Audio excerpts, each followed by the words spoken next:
ini untuk kelas 3A. Tolong pasang senyumnya, karena sebentar lagi saudara semua akan masuk ke dalam YouTube saya. Oke, baik saudara semuanya. Kemarin sudah saya tugaskan saudara untuk menyimak sampai tuntas. Nggak tahu saya, sampai tuntas nggak nontonnya kira-kira nih ya? Alhamdulillah. Oke, kalau seperti itu saya akan koreksi dulu, periksa dulu. Siapa yang bisa memberikan penjelasan singkat ya tentang kesejahteraan sosial menurut saudara?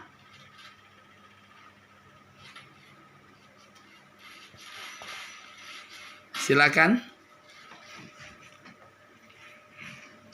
Buka kamera, buka apanya speakernya, silakan. Yang bisa memberikan tanggapan apa yang dimaksud dengan kesejahteraan sosial menurut saudara.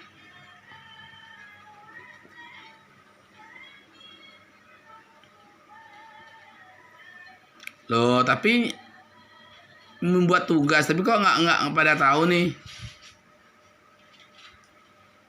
Ya, silakan buka speakernya.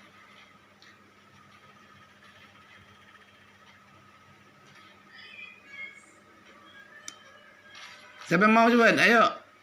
Saya belum mau mulai kalau seandainya tidak paham yang pertama kemarin. Siapa? Dian, silakan Dian. Menurut yang saya pahami itu, Pak. Tolong ditulis Alvin, nama Dian tulis. Ketua kelas tulis ya. Ya, silakan. Jadi kalau yang saya dapat dan saya pahami dari materi yang dijelaskan, kalau saya simpulkan, bahwasanya kesejahteraan sosial adalah keadaan masyarakat yang mana kebutuhan kehidupannya sudah terpenuhi dan kurangnya permasalahan kehidupan yang ada di dalam masyarakat tersebut, Pak. Sehingga semua hal yang terjadi di dalam masyarakat itu terjadi keselarasan, Pak. Tidak adanya kesenggangan, baik itu dari sandang, papan ataupun pangan, mereka itu sudah terpenuhi, Pak. Sehingga terjadinya keselarasan hidup, Pak. Oke, baik, terima kasih. Yang lain? Itu Pak. Oke, silakan Alvin. Kesejahteraan sosial menurut pengertian saya itu merupakan suatu kegiatan ataupun usaha yang dilakukan untuk mensejahterakan masyarakat, sehingga masyarakat tersebut bisa terpenuhi sandang, pangan, dan papannya. Untuk itu maka kesejahteraan sosial merupakan usaha yang harus dibangun bersama masyarakat dan untuk masyarakat. Mungkin itu, Pak. Oke, yang lain? Ya, Pak. Siapa?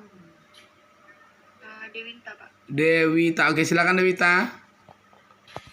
Kesejahteraan sosial itu adalah hal yang fundamental untuk melakukan perubahan ke arah yang lebih baik lagi. Kesejahteraan itu bersifatnya relatif, tergantung dari segi apanya dulu, dari segi mananya. Ada kesejahteraan sosial dari ekonomi, sosial, kesehatan, dan politiknya. Jadi kesejahteraan sosial itu dari masyarakat untuk masyarakat, dari yang sifatnya terorganisir dengan baik. Oke. Yang lain? Mungkin menjawab, Pak. Boleh. Nas? Kesejahteraan sosial dianggap sebagai sebuah kegiatan ataupun usaha yang berdasarkan untuk menciptakan kesejahteraan bagi orang lain, Pak. Oke. Siapa lagi? Dua lagi? Izin menjawab, Pak. Siapa? Izin menjawab, Pak. Maulana, Pak. Maulana dulu ya, baru Lira. Lira tunggu ya. Maulana silakan. Rizky Maulana. Ya, menurut saya yang dari nonton video Bapak kemarin, kesejahteraan sosial itu adalah suatu kegiatan yang sifatnya terorganisir, yang memiliki tujuan atau tugas untuk menolong masyarakat, individu maupun kelompok, Pak. Oke, silakan Lira. Ya baik Pak, kalau menurut pendapat saya kesejahteraan sosial itu merupakan kegiatan yang sifatnya itu terorganisir, karena kan salah satu dari sifat kegiatan sosial itu ialah luas. Jadi dia tuh ingin mengondisikan masyarakat itu agar menjadi masyarakat yang lebih baik lagi, Pak. Oke, kasih tepuk tangan buat semuanya dulu. Tepuk tangan untuk diri kita masing-masing. Oke, baik. Terima kasih, luar biasa ya. Nah, ini dong berarti kalian menyimak. Baik, dari tampilan itu kira-kira ada nggak yang mau ditanyakan? Aditya, mana wajahmu? Silakan, ada mau ditanyakan?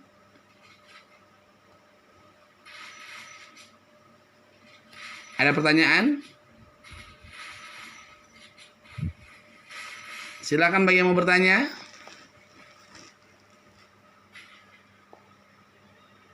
Cukup jelas? Ayo saya kasih waktu dan kesempatan bagi yang mau bertanya.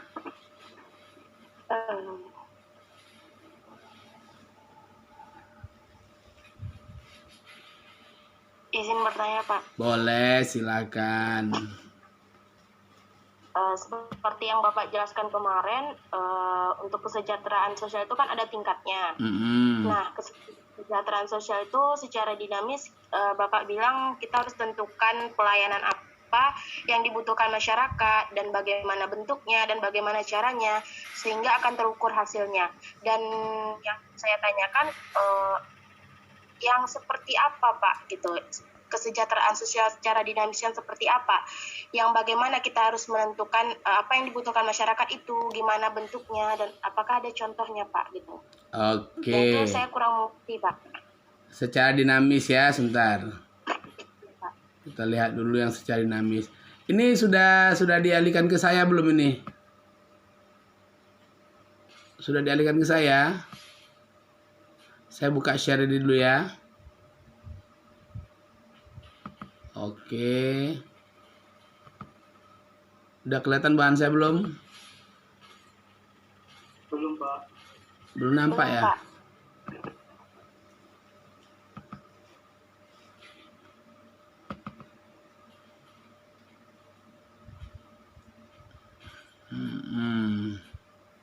Mana dia share.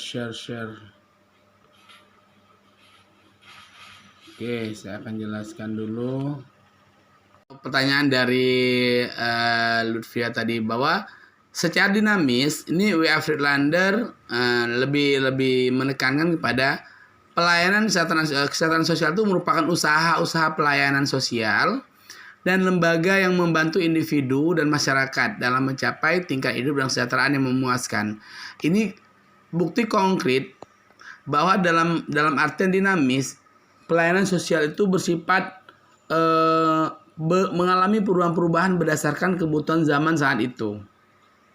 Contoh saja, pelayanan sosial bagi ex narkoba misalnya. Zaman dulu mungkin narkoba belum ada ya? Belum. Tapi kesininya kok banyak sekali mereka-mereka yang harus direhabilitasi karena pengaruh narkoba. Ini berarti apa? Berarti dibutuhkan pelayanan sosial dan harus ada lembaga yang menangani masalah narkoba tadi. Atau mungkin sekarang kok gencarnya sedang tentang pelayanan kesehatan mengenai AIDS misalnya.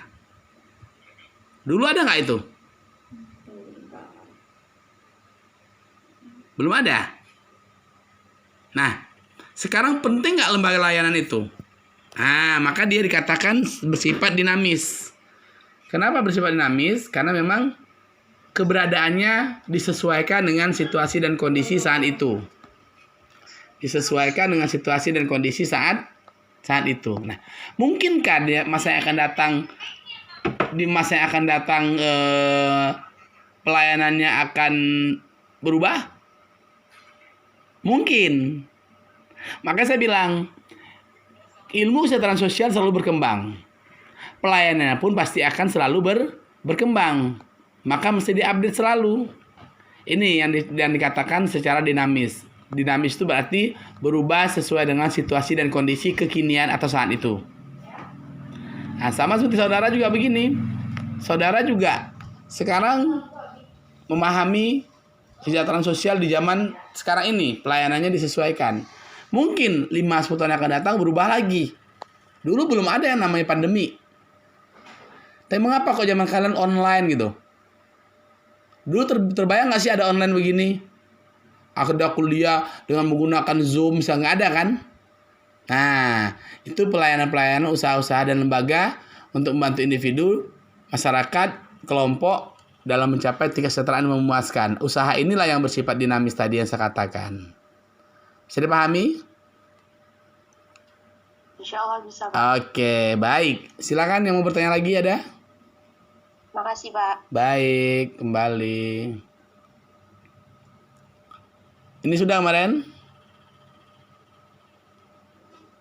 Oke. Ini sudah. Ini sudah ya? Social justice. Nah, kita lanjutkan dengan karakteristik usaha kesejahteraan sosial menurut Isbandi. Oke. Untuk persoalan ini ada pertanyaan nggak nih? Untuk yang bagian ini, tujuan utama KESOS. Paham ya? Sasaran garapan KESOS bisa dipahami? Karakteristik usaha kesejahteraan sosial. Kita lanjutkan ya. Ada 4 karakteristik usaha kesejahteraan sosial yang dimaksud. Secara sepintas aja silakan dilihat. Pertama, menanggapi kebutuhan manusia. Berarti di sini usaha kesejahteraan sosial itu care terhadap apa yang manusia butuhkan. Kenapa? Karena garapan kita adalah manusia. Ya kan? Manusia yang mana? Seperti yang saya katakan di awal tadi. Manusia yang tidak mampu memenuhi kebutuhan hidupnya, atau manusia kan ada 3 manusia yang dikatakan mengalami disfungsi sosial. Masih ingat? 1, manusia tidak mampu memenuhi kebutuhannya. 2, manusia tidak bisa beradaptasi dengan lingkungannya. 3, manusia yang tidak mampu mengatasi masalah hidupnya. Nah, itu mengalami disfungsi sosial. Kedengaran suara saya? Oke. Baik, nah, dengan demikian kebutuhan akan KESOS sebetulnya selalu ada. Maka profesi kita selalu digunakan selama masih ada manusia di muka bumi. Karena hebatnya kita. Berarti kalau profesi lain mungkin akan hilang seiring dengan kemajuan zaman, kalau kita tidak. Karena yang akan kita atasi adalah, kita hadapi adalah seluruh manusia-manusia yang ada di muka bumi. Yang kedua, usaha kesejahteraan sosial ini diorganisir sesuai dengan pendapat ahli lainnya. Kegiatan yang terorganisir. Maksudnya apa? Kegiatan yang dilakukan oleh kesejahteraan sosial tidak bisa kerja sendiri. Dia kolegial, bersifat organisir terhadap lintas departemen, institusi, profesi, melibatkan seluruh lapisan yang ada di masyarakat. Kenapa? Karena kompleksitas di masyarakat, khususnya perkotaan yang modern, semakin banyak, semakin kompleks. Nah, di sini letaknya. Bagaimana pemerintah yang antar di departemen tersebut mampu menanggapi setiap persoalan yang ada. Dan masyarakat mendorong untuk membantu kegiatan-kegiatan tadi. Sebagai contoh, kemiskinan itu masalah bukan? Masalah sosial kan? Ya, Pak. Ada nggak hubungan kemiskinan itu dengan kesehatan? Ada, Pak. Ada. Apa hubungannya? Kalau seumpama kita punya uang atau untuk kebutuhan pangan, ya mungkin kita akan kesehatan kita akan terganggu gitu, Pak. Oke. Mungkin itu. Yang lain?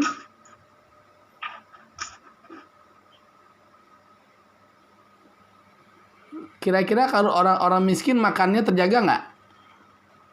Enggak, Pak. Enggak. Karena kalau kesehatan kita sudah tidak terjaga, kemampuan kita untuk mencari pekerjaan pun akan berkurang, Pak. Ya, betul sekali. Lapangan kerja pun akan semakin kurang untuk menerima kita bekerja di tempat dia, Pak. Yes, betul.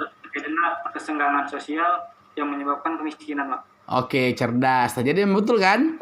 Jadi untuk menangani persoalan kemiskinan tidak hanya kita hanya orang sosial saja, tapi orang miskin mungkin saja lemah dalam hal kesehatan. Bagaimana dia bisa mencari nafkah kalau dia sendiri tidak mampu untuk bekerja? Makanya kalau orang miskin dekat dengan apa? Dengan stunting, kemudian busung lapar, ya kan? Kesehatan terganggu. Nah, kira-kira kalau sudah kesehatan terganggu, apa yang dia lakukan? Pasti dia akan melakukan tindak kriminalitas dan sebagainya untuk memenuhi kebutuhan, apalagi masalah perut. Ya kan? Nah, berarti butuh juga siapa? Butuh juga pihak keamanan.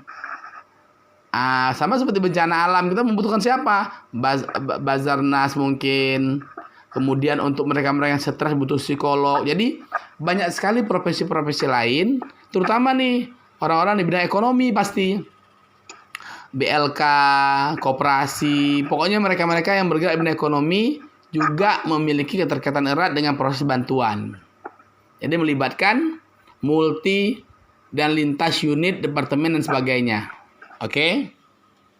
Kita lihat lagi, sorry. Yang ketiga, kesejahteraan sosial mengarah ke spesialisasi. Nah, kalau saudara lihat di beberapa video di YouTube saya itu kan ada tentang kesejahteraan sosial bagi anak, ada tentang anak usia dini, ada lihat nggak? Ada yang lihat tentang jompo nggak? Yang cuma berbagi.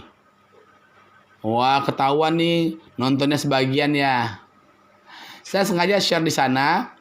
Ada beberapa. Jadi spesialisasi yang dimaksud ini, kasus ini tidak hanya satu persoalan saja. Nanti dia ada spesifikasi yang lebih spesial atau yang lebih khusus. Contoh, pelayanan sosial bagi anak. Selain sekolah, mungkin ada lagi panti-panti. Panti-panti sosial itu kan dimungkinkan bagi anak-anak yang terlantar atau yang tidak memiliki keluarga, maka dia dimasukkan ke panti khusus untuk anak. Yang jompo ada nggak? Ada. Kalau di Pekanbaru ada namanya Panti Jompo Husnul Khotimah yang ada di Simpang 3. Nah, itu khusus. Atau mungkin persoalan-persoalan yang lebih spesial lagi. Lembaga pemasyarakatan untuk mereka-mereka yang terkena kasus-kasus tindak kriminal dan sebagainya. Atau mungkin wanita yang korban-korban tertentu, apakah kekerasan atau mungkin rentan masalah sosial sebagai eks prostitusi mungkin. Nah, ini lebih spesialisasi. Jadi aktivitas dari UKS itu karakternya adalah dia lebih ke arah spesialis. Jadi saudara boleh saja nanti pada saat mau nulis skripsi nanti mengambil salah satu kesejahteraan sosial di bidang tertentu saja. Karena pemberdayaan masyarakat itu banyak bagiannya. Nah, jadi sinkron antara kesejahteraan sosial dengan pemberdayaan masyarakat. Karena di masyarakat banyak sekali unsur-unsur yang terkandung dalamnya. Individu, kelompok, maupun masyarakat secara umum. Pasti persoalan kompleks membutuhkan kegiatan pelayanan secara khusus. Oke? Yang keempat, UKS ini sangat luas. Kenapa dia luas? Mencakup seluruh aspek-aspek kehidupan manusia. Seluruhnya. Di bidang apa saja. Ekonomi, politik, sosial, keamanan, pertahanan, dan semuanya. Oke. Kapan itu terjadi perkembangan dan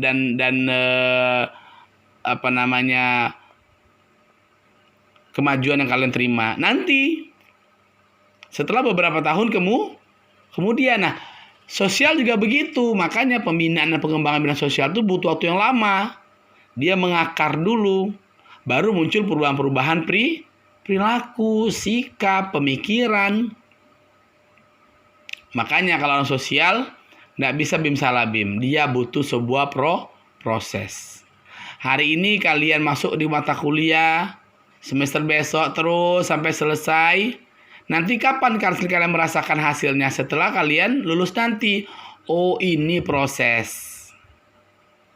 Jadi bukan lanjut tiba-tiba langsung skripsi, tidak bisa, ada prosesnya. Nah, bagaimana kalian pendewasaan pembinaannya di sini? Makanya Pembangunan kesos itu ada pembinaan dan pengembangan. Yang kedua, pelayanan kesejahteraan sosial. Sifat pembangunan itu adalah services, melayani, pelayanan. Kalau kita lihat dalam pelayanan kesejahteraan sosial itu terbagi atas dua. Ada namanya primary services, ada secondary services. Bicara masalah pelayanan kesehatan sosial, ini tidak lepas dari bagaimana satu lembaga itu memberikan pelayanan berdasarkan kebutuhan masyarakat di bidang apapun. Kesehatan, pendidikan, keamanan, semua bidang. Jadi kalau bicara masalah kesos itu luas sekali. Seluruh aspek kehidupan manusia itu adalah kesejahteraan sosial. Hanya bidang itu saja yang terkadang lebih mengkhususkan dia pada bidang-bidang yang ingin dia layani. Orang butuh kesehatan, pergi ke puskesmas, ke klinik ya, ke rumah sakit, butuh dokter. Nah, oke. Jadi ini sifat yang kedua, pelayanan kesejahteraan sosial. Sifat yang ketiga, sasaran garapan kita memiliki rasa harga diri dan mampu menjalankan fungsi sosialnya. Berarti apa? Mereka yang akan diberikan bantuan secara individu, kelompok, maupun masyarakat, sasaran garapan kita harus memiliki rasa harga diri, martabat, dan rasa bahwa dirinya itu tidak sekedar manusia yang hanya menerima tangan di bawah. Kita tahu tangan di atas lebih baik daripada tangan di bawah. Jadi orang yang akan menerima manfaat dari bantuan yang akan diberikan, ya, dia harus punya rasa bahwa saya manusia yang memiliki kemampuan, bukan hanya sekedar menerima saja.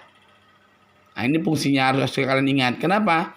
Karena apabila ada orang yang hanya menerima saja tanpa ada usaha, berarti orang tersebut tidak punya rasa harga diri dan martabat untuk bisa berubah. Yang kita inginkan bagaimana? Nah, apalagi zaman seperti sekarang ini, manusia harus punya potensi yang dikembangkan sehingga mampu menjalankan fungsi sosialnya dengan baik. Oke. Bisa dipahami ini? Ada pertanyaan? Sebelum pindah slide. Cukup jelas? Ya, silakan Dian. Mungkin agak keluar dari ini, Pak. Boleh. Jadi, tapi yang masih berhubungan, Pak. Boleh. Bagaimana pendapat Bapak tentang kesejahteraan sosial tetapi orang atasan ya atau orang yang memiliki wewenang itu sudah melenceng, Pak? Berikan pelayanan kesejahteraan sosial tetapi disalahgunakan begitu, Pak. Ya, seperti yang kita tahu kan, Pak, di negara kita ini banyak juga atasan-atasan yang cukup menyalahgunakan wewenang gitu, Pak. Ya. Kalau kita itu aja baik. Terima kasih pertanyaannya ya, bagus sekali. Kalau kita lihat secara konsep, dalam konsep ini bahwa memang bantuan yang diberikan kepada mereka yang membutuhkan, kan begitu ya. Kira-kira kalau dia pejabat yang sudah punya penghasilan tetap, terlepas dari pejabat dulu, punya penghasilan tetap, sudah bisa memenuhi kebutuhan baik sanam pangannya, kebutuhan primer sudah ada, kebutuhan sekundernya pun sudah mulai terpenuhi. Kira-kira mereka butuh bantuan nggak? Tidak. Itu satu konsepnya. Berarti dia sudah berfungsi secara sosial. Dari satu sisi. Sekarang bagaimana, Pak? Dia seorang pejabat. Ya kan? Dia sudah memiliki kemampuan dalam hal apapun. Tapi di jabatannya dia tidak mampu menjalankan fungsi sebagai orang yang diberikan amanah. Apa yang terjadi dengan orang tersebut? Dia terpenuhi kebutuhan lainnya, tapi hanya satu dia tidak mampu memenuhi kebutuhan hidupnya. Kenapa? Tidak mampu dia mengatasi persoalan hidupnya.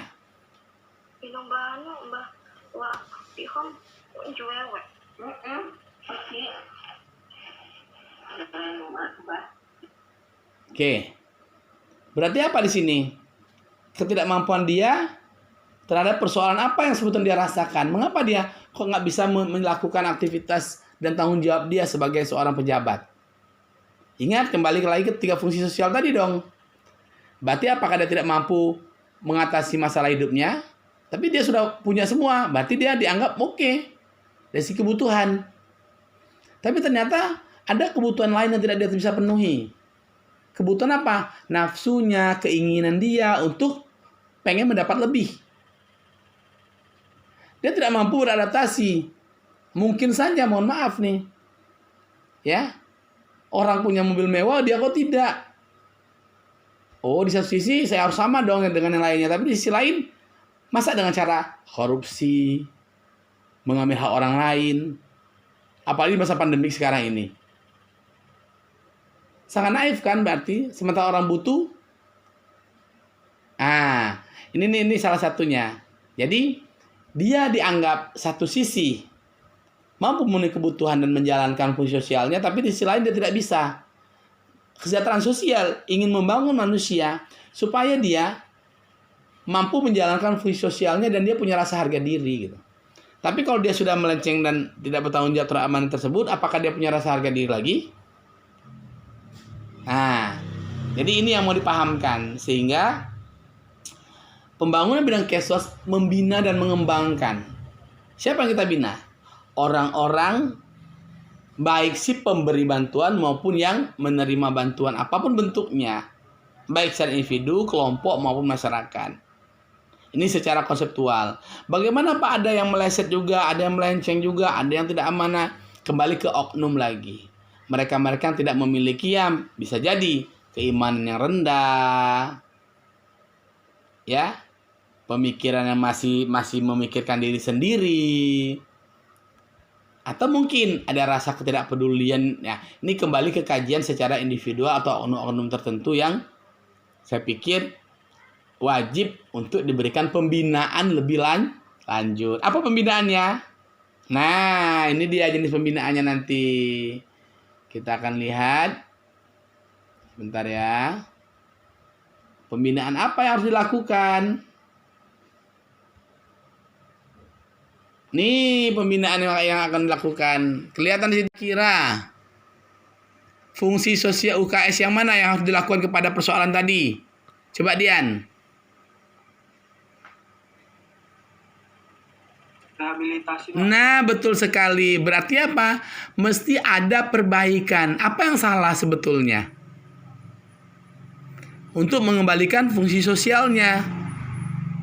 Oh, ternyata dia harus diberikan hukuman di mana lembaga pemasyarakatan supaya dia jerah, tidak mau lagi mengulangi perbuatannya seperti korupsi, ya kan? Ya, Pak. Nah, atau dia kan narkoba, dia harus ke pondok pesantren, dia harus direhabilitasi. Nah, inilah beberapa langsung saja masuk fungsi UKS ya. Jadi untuk bisa membina, mengembangkan dan sebagainya tadi ada 4 fungsi usaha kesejahteraan sosial yang dimaksud. Pertama ada unsur pencegahan.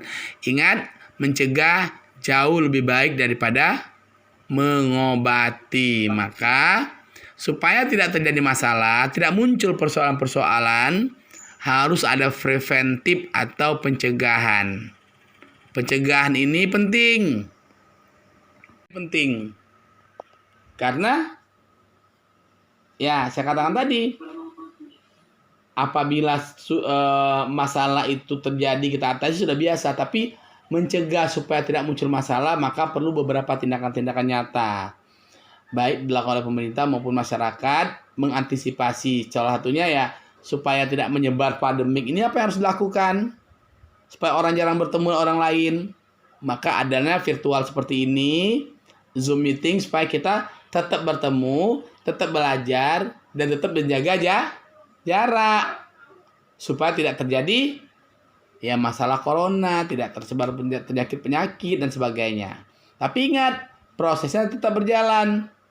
Maka saya bilang, jangan gara-gara corona kalian keenakan saja di rumah saja tanpa melakukan aktivitas yang lainnya. Akhirnya tidak produktif. Ya. Yang kedua, rehabilitasi pasti. Yang sudah mengalami masalah, diobati, diperbaiki, disembuhkan. Karena masalah tadi sudah terlanjur. Nah, ya. Kemudian fungsi yang ketiga adalah fungsi mengembangkan. Apa yang dikembangkan? Ya, kesejahteraan mereka dan juga partisipasi mereka. Kalau bicara masalah pengembangan, di PMI, pengembangan masyarakat Islam, bertujuan bagaimana masyarakat Islam itu ya dikembangkan berdasarkan kapasitas dan mereka ikut serta dalam proses itu. Menyadarkan mereka bahwa penting peningkatan kesejahteraan yang dimaksud. Contoh saja, masyarakat Islam sendiri mengajarkan masyarakat kita itu harusnya berubah ke arah lebih baik. Ingat, ya, tidak ada satu kaum pun yang akan merubahnya kalau kaum sendiri tidak mau merubah dirinya. Betul nggak? Iya kan? Nah, bagaimana menyadarkan umat Islam supaya dia mau berubah ke arah mana? Lebih baik. Miskin itu diharamkan loh. Tidak boleh ada miskin. Wah, karena keadaan nggak bisa. Karena manusia diberikan oleh Allah seluruh kemampuan potensi yang ada. Segenap potensi itu harus dikembangkan. Apa yang kita punya? Akal, pikiran, relasi. Allah memberikan sumber daya alam yang berlimpah. Kelolalah itu. Nah, untuk apa? Untuk kesejahteraan umat. Karena manusia diciptakan sebagai rahmatan lil alamin. Jadi tidak hanya untuk dirinya, untuk orang lain dan lingkungan. Nah, tapi ingat, harus ada keikutsertaan masyarakat dalam proses pengembangan ini. Nggak bisa pemberdayaan itu kita sendiri yang melakukan tanpa ada kesadaran dari orang yang akan dibantu gitu. Jadi yang memberikan bantuan yang akan dibantu sama-sama bekerja sama sehingga taraf kesejahteraan itu meningkat. Nah, jadi ini fungsi pengembangan. Makanya konsep dari, oleh, dan untuk masyarakat ini selalu harus didengungkan ya. Oke, yang keempat adalah penunjang. Nah, untuk penunjang di sini, penunjang pelayanan. Fungsi UKS itu penunjang pelayanan. Kenapa dikatakan penunjang penopang atau penunjang pelayanan? Di sini UKS yang sudah mapan, ya, atau persoalan-persoalan tertentu yang memang ada bidangnya yang menanganinya, perlu ada juga, ya, penunjang pelayanan di samping itu. Seperti di masa pandemik, tidak hanya masalah kesehatan yang harus diutamakan, tapi bagaimana masalah kejiwaan, masalah keimanan, ya kan? Dulu mungkin ada sebagian, wah nggak percaya nih ada COVID, ada gini nih, oh nggak ada corona. Secara logika saja kok banyak orang yang mengalami sakit gitu. Nah, kembali lagi di sini, ya, memberikan keyakinan pada masyarakat dan juga memberikan pelayanan-pelayanan bahwa apa yang harus dilakukan apabila sudah terserang masalah-masalah penyakit yang mewabah seperti ini. Nah, jadi ini fungsi dari usaha kesejahteraan sosial. Ada pertanyaan?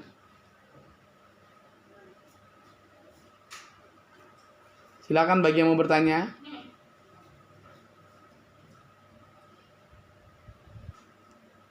Cukup jelas tadi? Cukup jelas, Pak. Baik. Kalau cukup jelas, lanjutkan dengan prinsip dasar. Ada beberapa prinsip yang harus kita ketahui dalam usaha kesejahteraan sosial ini. Yang pertama, ingat, setiap warga negara berhak atas taraf kesejahteraan sosial yang diinginkan. Berarti apa? Orang berhak untuk sejahtera. Ya. Orang berhak untuk bahagia. Orang berhak untuk menjalankan aktivitas secara normal. Social welfare for all. Berarti kesejahteraan sosial itu untuk semuanya. Kalau begitu, di Indonesia tidak boleh ada yang tidak sejahtera. Berarti dia melanggar undang-undang. Iya kan? Nah, berarti jangan sampai ada orang miskin, orang yang tidak sejahtera. Kenapa? Karena sesungguhnya orang yang sejahtera itu adalah fitrahnya. Nah, ingat di sini, warga negara berhak ya. Tapi bagaimana warga negara itu sendiri harus bisa mengusahakan dirinya makmur, sejahtera. Oke, lanjut lagi ya. Prinsip yang kedua adalah kesejahteraan sosial merupakan tanggung jawab pemerintah dan masyarakat. Jadi nggak bisa satu pihak saja. Kita katakan, oh ini tanggung jawab pemerintah saja atau masyarakat saja, nggak bisa. Kesos itu tanggung jawab bersama-sama. Pemerintah pembuat kebijakan, menjalankan, memberi pelayanan, masyarakat juga seperti itu, saling mendukung antara yang satu dengan yang lain. Yang ketiga adalah prinsipnya nilai kemanusiaan, kekeluargaan, gotong royong, kebersamaan, dan keadilan. Kenapa? Karena prinsipnya UKS ini menolong manusia. Ingat ya, di video sebelumnya ada yang namanya apa? Humanitarian and social justice. Tujuan menurut Elma kemarin. Humanitarian itu adalah unsur-unsur kemanusiaan. Menghargai harkat martabat manusia. Nilai kemanusiaan sesuai dengan sila kedua, kemanusiaan yang adil dan beradab. Kekeluargaan dan gotong royong serta kebersamaan, ini nilai-nilai keadilan ada dalamnya. Social justice. Semua orang memiliki kesamaan. Kadang-kadang nasib saja yang sedikit berbeda. Nah, tapi di sini letaknya. Bagaimana prinsip ini harus dirasakan oleh semua orang, ya. Dirasakan oleh seluruh masyarakat, lapisan masyarakat. Nah, ini penting ya. Oke, ini 3 prinsip dasar usaha kesejahteraan sosial. Ada pertanyaan? Dipersilakan.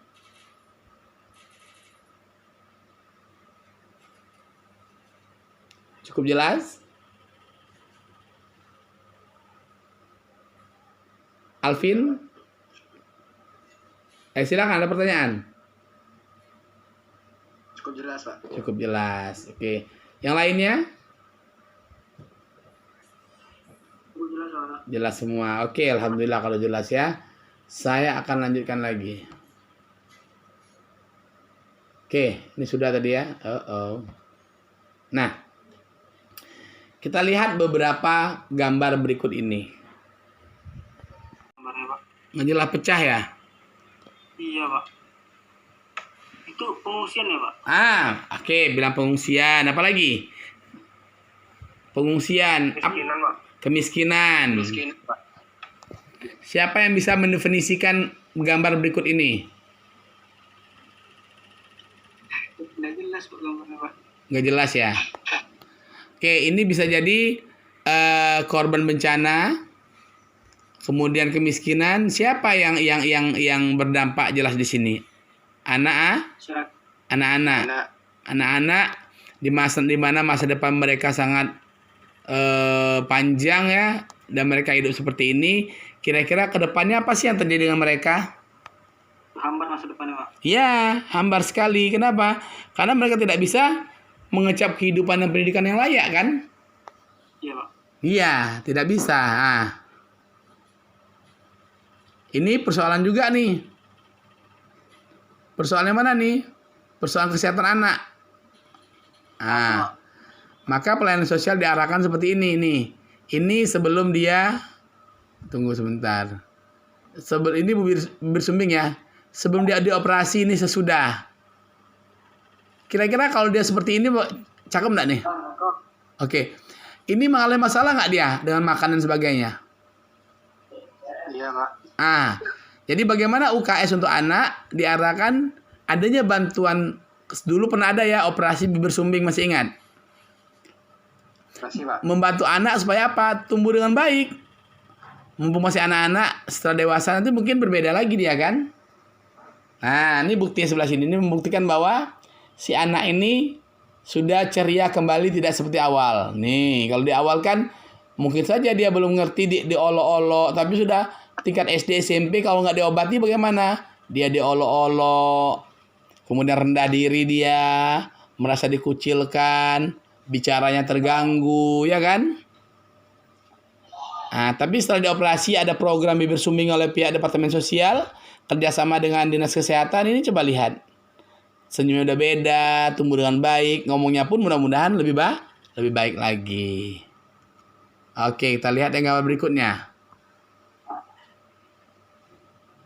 Kok lama ya? Nah, ini Ada nggak di kampung kalian ini? Ada?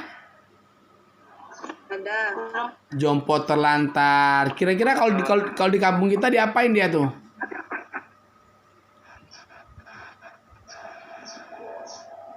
Diberi bantuan, Pak. Hah? Dicuekin? Disingkirkan? Diberi bantuan, Pak. Kalau di kampung saya diurus bersama, Pak. Diurus bersama kan? Karena di kampung kita belum ada panti kan? Iya, Pak. Jadi serasa jadi orang tua bersama, Pak. Secara bergantian ya, syukur berarti ada program bersama-sama dengan masyarakat dan tokoh di situ ya, untuk mengurus mereka. Nah, kalau di masyarakat kita kan masih ada unsur kekeluargaan kan? Itu di pedesaan kan? Coba kalian pergi ke perkotaan. Fenomena ini ada nggak kira-kira yang seperti kalian katakan tadi? Saling membantu, mempedulikan, ada nggak di perkotaan? Tidak. Apa buktinya? Kita lihat. Kalau di perkotaan ada nenek-nenek terlantar di jalan raya. Ya kan? Kemudian di pinggir-pinggir toko. Bahkan seperti orang stres. Nah, ini membuktikan apa? Pelayanan lebih spesifik lagi diarahkan kepada mereka yang tidak mampu dan usia-usia tertentu seperti ini. Nah, Jompo ini kan tanggung jawab pemerintah dan masyarakat.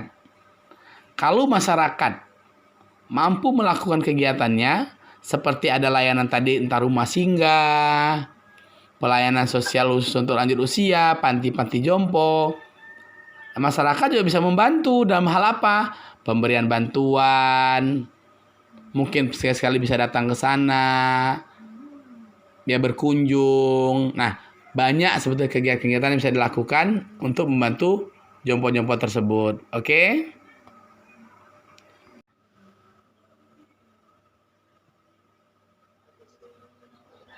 Kesejahteraan sosial itu bertujuan untuk meningkatkan taraf hidup, betul.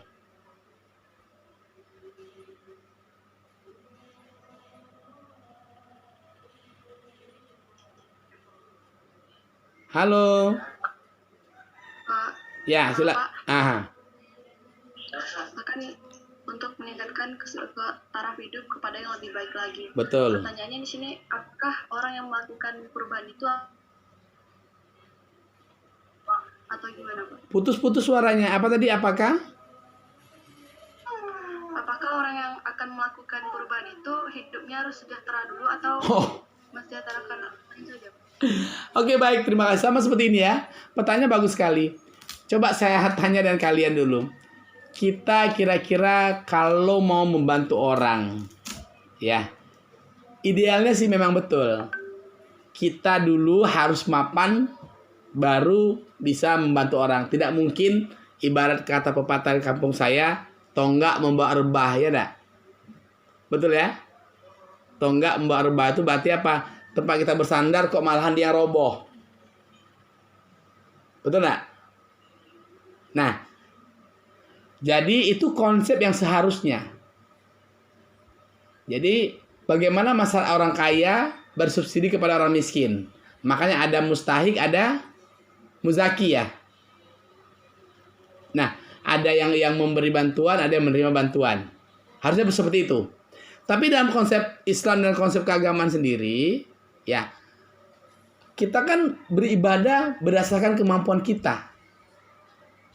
Allah memberikan kemampuan kita dengan cara yang berbeda-beda. Sehingga kita akan berkontribusi berdasarkan kemampuan kita. Jangan kita mengada-ngada. Jangan pula kita memaksakan sesuatu yang tidak ada. Contoh saja. Senyum itu ibadah nggak? Allah tidak akan pernah membebani kita. Kalau senyum sebagai ibadah, kalau kita tidak sanggup untuk pergi ke Baitullah, ya, ibadah dengan senyum.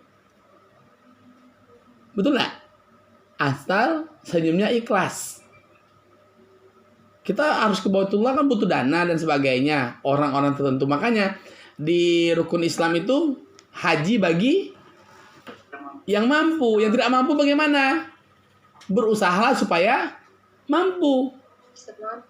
Iya, berusahalah. insya Allah Allah akan memberikan jalan bagi yang mau berusaha. Nah, ikhtiar penting.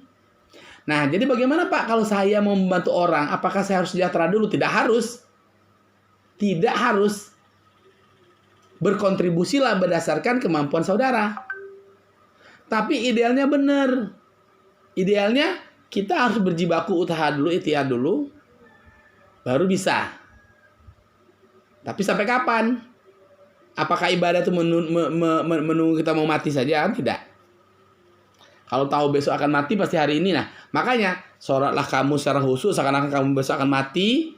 Berusaha kamu sebaik-baiknya mencari penghidupan seakan-akan kamu ingin hidup 1000 tahun lagi, kan begitu. Nah, jadi kita jangan terpaku dengan sejahtera yang dimaksud dalam kalimat tadi, menunggu kita lebih dulu baru memberi, tidak. Tapi justru memberi dan berbagilah berdasarkan kemampuan kita. Yang saya bilang tadi, kalau cukup dan senyum, senyumlah. Tapi alangkah baiknya, seperti di video saya sudah pernah lihat nggak di situ tuh, berbagi dengan nenek-nenek, ada nggak? Jumat berkah. Ditonton nggak tuh? Insya Allah kalau kita ada rezeki selalu kita ke sana. Kadang-kadang tidak memberikan sembako, mungkin hanya berkunjung melihatnya saja, itu sudah. Jadi berbuatnya kan harus seperti itu. Saudara juga, Pak, saya dengan orang tua gimana Pak? Orang tua saya belum bisa membahagiakan mereka dan memberikan dana. Ya udah, kalian berbakti pada orang tua, cukup belajar yang bagus, ikuti Zoom dengan baik, nilainya bagus, itu sudah membantu. Iya kan? Nah ini contohnya berdasarkan kemampuan. Saudara sama nengok apa nama itu tetangga-tetangga sebelah kalian. Tetangga itu hanya ya butuh bantuan kalian, mungkin tidak bisa kalian dari segi dana, cukup kalian membantu dan tenaga, gotong royong, begitu juga. Nah, berilah ya, dan tolonglah orang berdasarkan kemampuan yang kita miliki, sehingga kita akan sangat berarti dimanapun kita berada, karena kita adalah rahmatan lil alamin. Cukup jelas sampai di sini? Baik, kalau tidak ada pertanyaan kita akhiri saja karena waktu sudah masuk ke sholat asar. Baik, demikian saja, terima kasih atas perhatiannya. Lebih dan kurang saya mohon maaf. Thank you very much for good attention and then waiting. Saya akan membantu kalian, ini bukti bahwa kita sudah masuk di hari ini. Ketua kelas tetap di absen nanti ya. Husnul, Dina, Dewinta, mana muka Rizky? Kita pakai laptop, Pak. Oh, pakai laptop. Kok nggak nampak di sini ya mukanya ya?